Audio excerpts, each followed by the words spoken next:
The stunning beauty of Vancouver is one reason the city is so popular with filmmakers and television producers from Canada and the United States.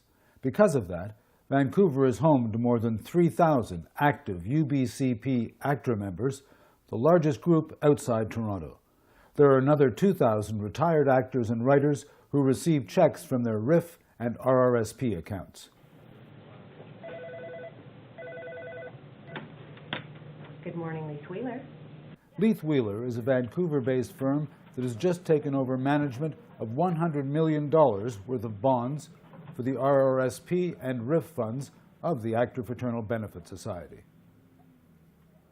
Leith Wheeler was founded to invest union pension money. It's still doing that 32 years later.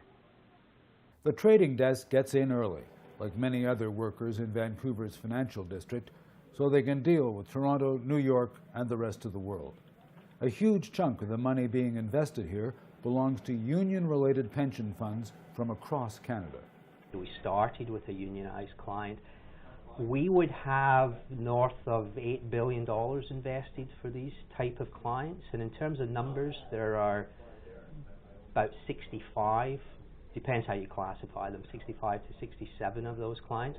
A lot of them are national or Ontario based, so even though we're based in Vancouver, we're very much a national manager.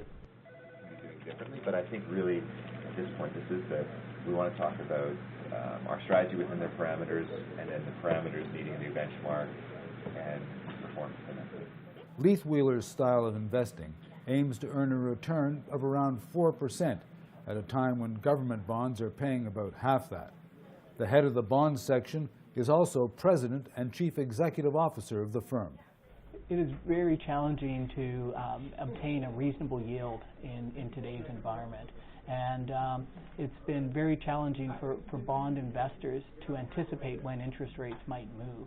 The way that we have structured the portfolio is positioning for rates increasing over time, but whether that happens in 1 year, 3 years, or 4 years, we want to ensure that we can reposition the portfolio when it does occur.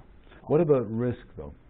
With every fixed income investment, you take on risk. The main risk in Canadian investment grade is the risk of downgrade, where you have a company that is investment grade that gets downgraded to high yield. The way we reduce that risk is investing in quite high quality corporations. So our largest weighting is in bank deposit notes. So these are issued by the major banks and provide a very attractive yield relative to Government of Canada or provincial government debt of similar maturity. The tricky thing about bonds is knowing when interest rates are going to move back up again. No one really knows for sure, but Leith Wheeler thinks its core strategy leaves it with a solid return and ready to reinvest when rates do rise again. This is Fred Langan reporting.